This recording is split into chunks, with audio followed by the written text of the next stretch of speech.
Nous sommes victimes du fait que nous n'avons pas accès à notre boîte noire historique, c'est-à-dire nos textes sacrés.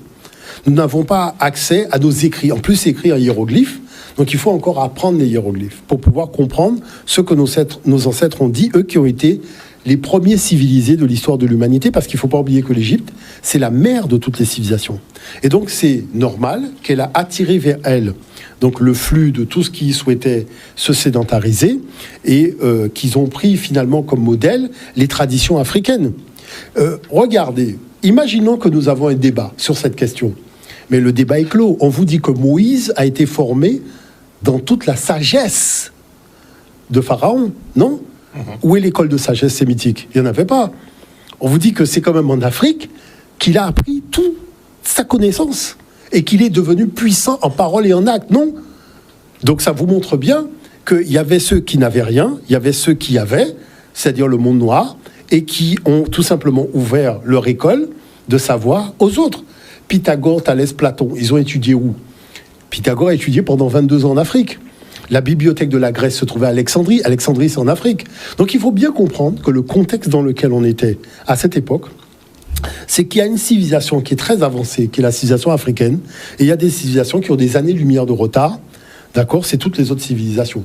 Maintenant, monsieur Kenny West, je lui dirais qu'il faut étudier. Vous voyez, il faut étudier parce que là, il se ridiculise même. En disant qu'il est descendant de Jésus. Non, franchement, il se ridiculise. Il se ridiculise. C'est-à-dire qu'il y a la problématique de fond, c'est qu'il y a un endoctrinement colonialiste qui est basé sur... D'ailleurs, vous voyez, des fois, je dis aux gens, mais regardez vous-même, n'importe quel témoin de Jéhovah ou adventiste qui frappe chez vous, avec un réveillez-vous, donc c'est-à-dire qu'on cherche à te faire t'endormir, et qui te dit, regardez les premiers papyrus, les textes qu'on a trouvés, déjà c'est sur papyrus, toujours trouvés en Égypte. C'est quand même bizarre que si le phénomène se déroule en Israël, pourquoi le match se joue à l'extérieur, jamais à domicile ? Puisque manifestement, le papyrus, c'est une invention de l'Égypte antique. Les textes sont des traductions même, le plus souvent, de textes hiéroglyphiques qui se trouvaient à la bibliothèque d'Alexandrie. Et je tiens quand même à rappeler que les pères de l'Église, c'est-à-dire Clément d'Alexandrie, Alexandre d'Alexandrie, Origène d'Alexandrie et bien d'autres, étaient originaires d'Alexandrie. Alexandrie, c'est l'Égypte. Et qu'est-ce qu'il y avait à Alexandrie ? La bibliothèque d'Alexandrie.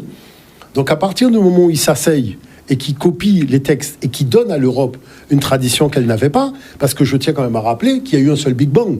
Tandis que quand vous rentrez dans ces discussions, vous avez un premier Big Bang qu'on appelle l'Ancien Testament et un deuxième Big Bang qu'on appelle le Nouveau Testament. Mais attendez, c'est quoi cette affaire ?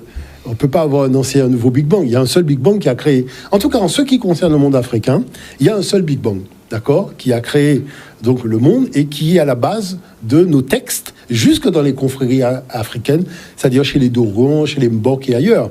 Donc c'est ça qui est important, vous voyez. Mais c'est vrai que c'est quand même malheureux, parce que toute cette terminologie existe dans les dictionnaires hiéroglyphiques.